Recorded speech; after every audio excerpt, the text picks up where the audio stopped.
Okay, so my name's Onita Brown. I'm the stepdaughter of Richard James Johnson. This is my second take on this video. We're gonna get it right this time. Okay, so just to let you all know a little bit about, a recap of what's going on. When I was 14 years old, my stepfather got out of the Angelina County Jail, came to our house at that time on California Street, and him and my mother left at that point. About 15 minutes later, a deputy sheriff knocked on the door and basically told me I had to come with them. At that point, we went to the Angelina County Sheriff's Office, which was downtown. I think it's still downtown, I'm not sure. Where I began to talk with Kent Henson. I would not tell them any information because I knew my rights. Richard had always educated me on, my constitutional rights and a lot of other things. But with that being said, I wouldn't tell him anything. After about an hour and a half, 2 hours, I walked out of the police station because I was like, hey, I know my rights. You're not interviewing me without anybody present. Walked outside, and the deputy sheriff, I can't remember his name, came out and got me and said, hey, no, you got to come back in. So at that point, after, being in distress, being traumatized, I mean, you can only imagine 14-year-old innocent little girl, scared. I finally said, well, he came to the house.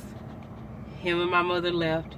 And then at that point, they released me, and they called my grandmother. And my grandmother and my godmother came and got me from Nacogdoches. It was about 12 o'clock at night. And, we went back to Nacogdoches, and later that morning, they apprehended Richard and my mother. She was not waiting on him at the jail. He came to the house and got her. Although the newspaper article said something completely different.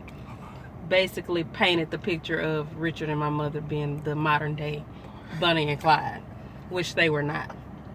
Richard got out of the Angelina County Jail, and he came to the house, and then they left at that point. That's what happened. Richard asked me how I felt about that, how that made me feel on the last video. I would say that was a very traumatizing situation for an innocent 14-year-old little girl to be alone, being questioned, her constitutional rights being violated at 14 years old, being alone and being interrogated. And intimidated. Yes, I agree. Intimidated into, getting an answer. Of which I only knew a small piece of. But, I did know, and I still know, that it is illegal and against the rights of a U.S. citizen to be questioned at 14 without an adult present. So yes, that was very traumatizing, not only because of that, but, the aftermath of that was the family system was broken apart.